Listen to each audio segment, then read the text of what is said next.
I recently got to try out the Fujifilm experience. I was lent the X-T5 and the X-H2 and I took them with me to Wales for what was more of a walking holiday than a photographic one, but I got a few snaps with these cameras and I really wanted to see what the fuss was about. What was the Fuji digital experience? As a predominantly Sony shooter where my cameras are very good and reliable, but not necessarily as characterful out of the box, I was aiming to see if I could get a taste of some of that Fuji goodness. These are both incredibly capable cameras and share pretty much the same specifications, but with different body styles. I'm not going to run through all of these here because this isn't really a review, so just check the spec sheets, but needless to say, both are incredibly capable pieces of kit. The first thing I noticed is ergonomically, I really like the X-H2. It's sort of built like a mirrorless DSLR style thing. It's bigger, it's bulkier, it has more buttons and things. And the X-T5 was easier to get in and out of my camera sling. It was just a little bit more streamlined. I tried out heaps of different film simulation modes, but because the trip was almost a year ago now, I've since returned the cameras and I have no idea which simulations I actually used, so sorry I can't really help you with that.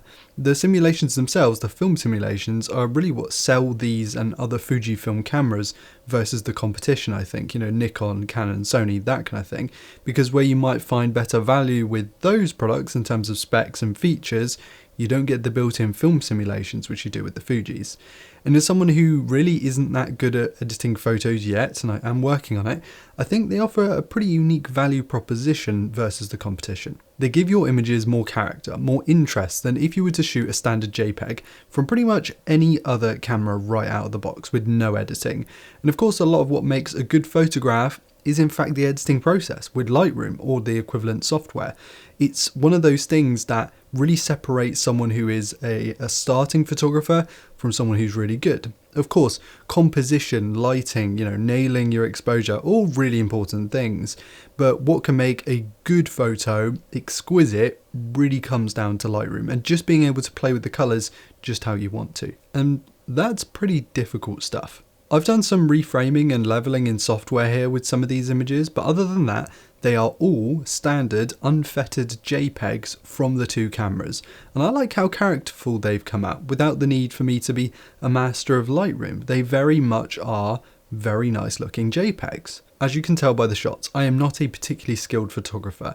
In fact, I'm not sure I'd even label myself a photographer at all, and though I'm sure many enthusiasts have picked up the Fujifilm cameras, I feel like maybe the film simulations are more aimed to beginners and intermediate users, though of course more experienced folks can really get more out of them. I liked the tactility, the dials on both of these cameras.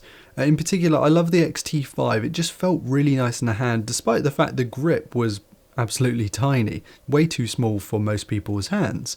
It's more tactile, it felt more interesting than me shooting with my A7S III for example, and I sort of understand that now.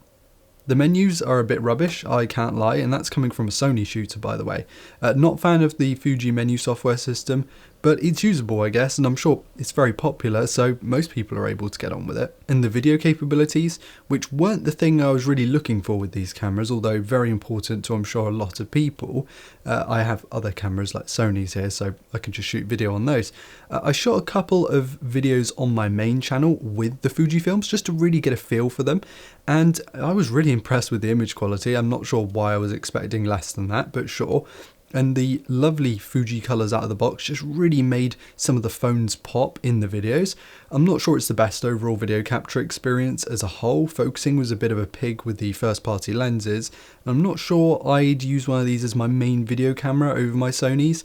The whole like pinch to focus thing, and there's just a bunch of video centric quality of life features that just aren't as good on the Fuji as they are on the Sony in my opinion. But that's not to say the video experience was bad, it's just not optimized for that. The main takeaways I had from my short 2-week period with both of these cameras simultaneously are that the film simulations are great. Are they worth selling your current gear to buy and use? I'm not sure, not for me personally. I think if you're the sort of person who really does not want to edit in Lightroom, then go for it. But if you are happy to, buy a couple of preset packs if you're just starting out or learn how to do it from scratch, you can get a lot of what makes the Fuji cameras look great out of a little pocket camera if you really want to. I think as long as your camera can shoot RAW, there are some fantastic ways to get great colours out of what you have. Both of these cameras are really good, and the film simulations definitely have their place. They are useful and they do a phenomenal job with heaps of customization.